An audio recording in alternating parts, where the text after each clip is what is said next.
If I reached into your wallet and took 10% of whatever was in it, you'd call the police.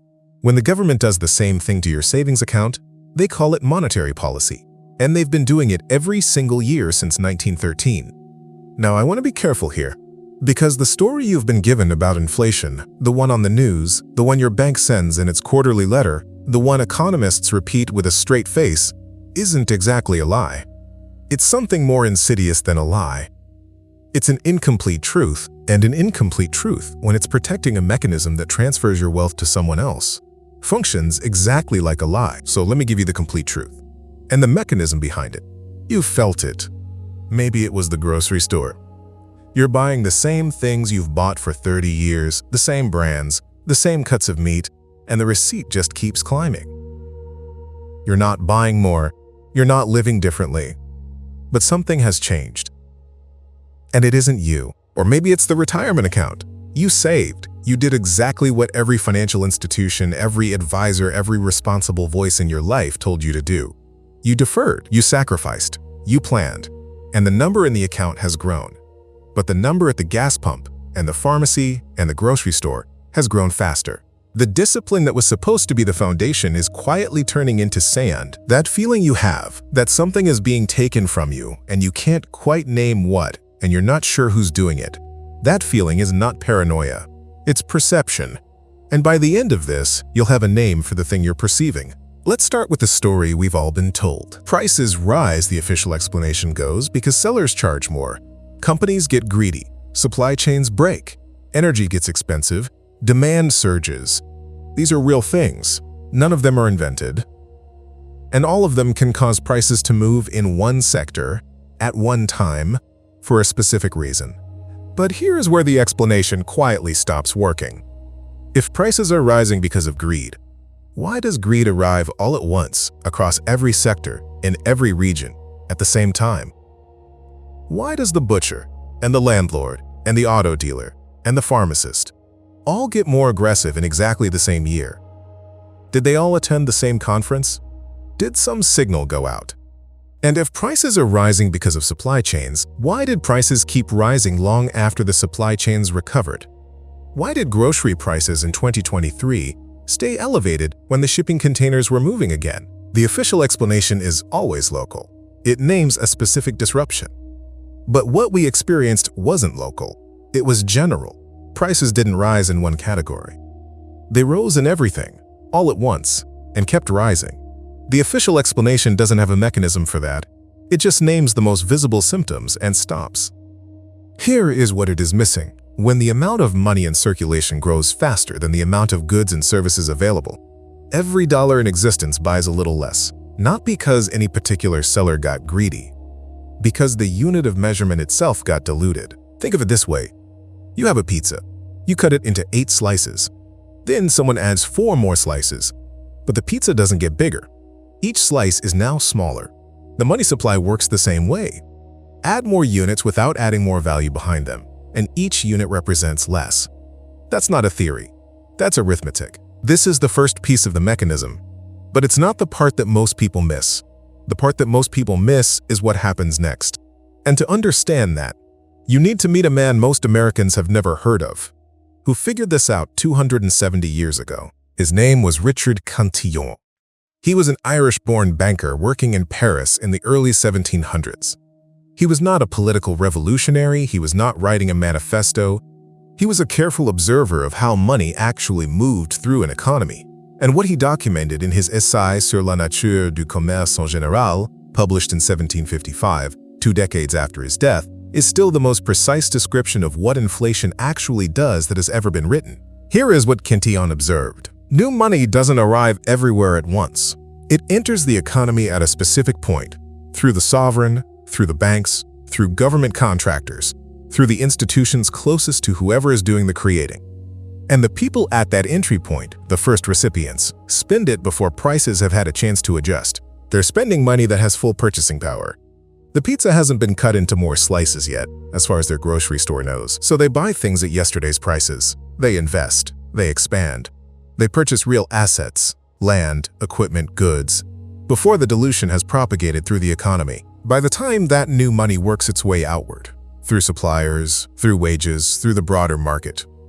Prices have begun to move. The people at the outer rings of the economy, the ones who receive the new money last, are now paying higher prices. But their income hasn't risen yet, or it's risen less. The purchasing power that the first recipients gained, they gained it at someone's expense, and the someone is whoever was furthest from the source. This is the Cantillon Effect. It is not a metaphor. It is the description of a mechanism, a real physical sequence of events that happens every time new money is created. And it means that inflation is never neutral. It always has winners. It always has losers. And the winners and losers are not determined by merit or effort or discipline. They are determined by one thing only, their proximity to the point where the money was created. Let that land for a moment, because here is what that means for you.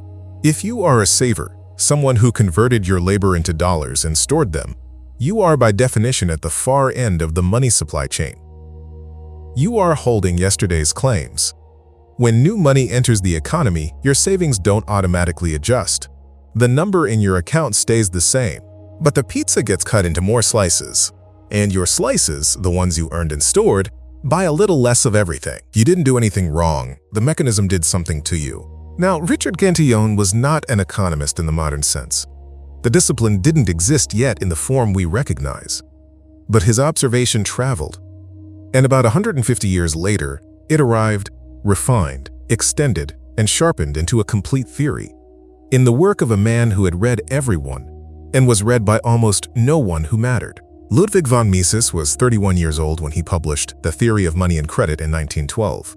He was a professor at the University of Vienna, writing in German, in a world that was about to be rearranged by a war that would make every government on earth far more interested in what he had to say, and far less interested in hearing it. Mises took the Cantillon mechanism and did something with it that no one before him had fully done. He traced it to its source. He showed that inflation, defined precisely as an expansion of the money supply beyond what the underlying real economy supports, is not a natural event. It is not weather. It is not a byproduct of complexity. It is a choice, made by an authority, with predictable effects on who benefits and who pays. He called it a hidden tax, not as a rhetorical flourish, as a technical description.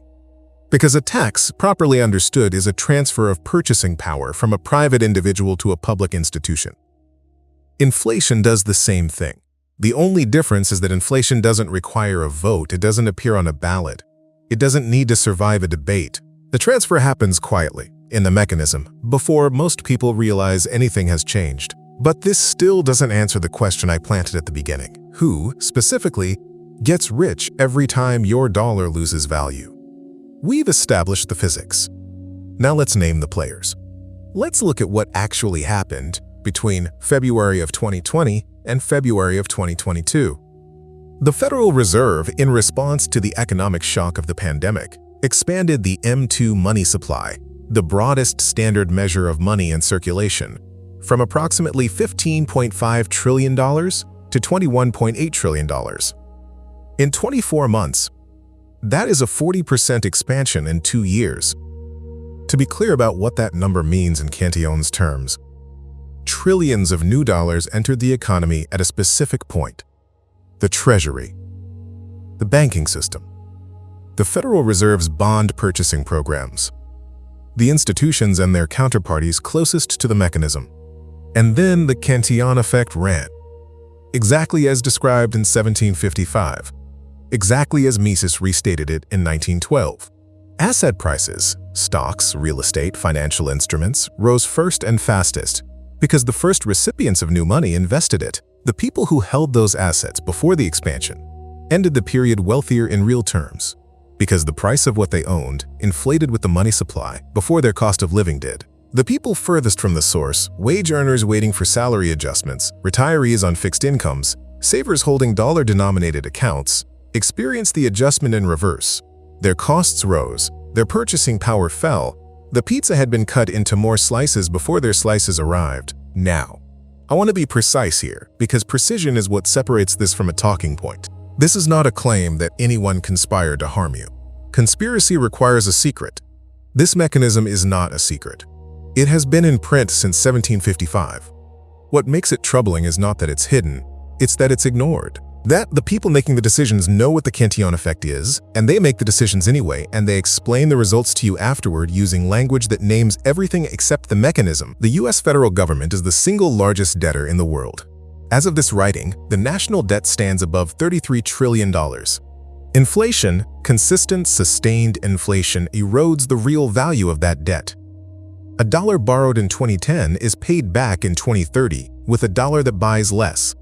The government benefits, the creditor, which in many cases is the American saver holding treasury bonds in a retirement account, is repaid in depreciated currency. That is not a policy failure. That is the policy working exactly as Cantillon described. If you want the full record of how this mechanism has been deployed, the dates, the expansions, the named policy decisions, and what the outcomes were each time, I put together a 30-page plain English guide. It's called Inflation, the Field Guide. It covers everything in this video, sourced and extended, including a reading roadmap for going further into the primary texts. No equations, no jargon, just the mechanism, the history, and the vocabulary to understand it. The link is in the description. Now let me give you the climax of this story.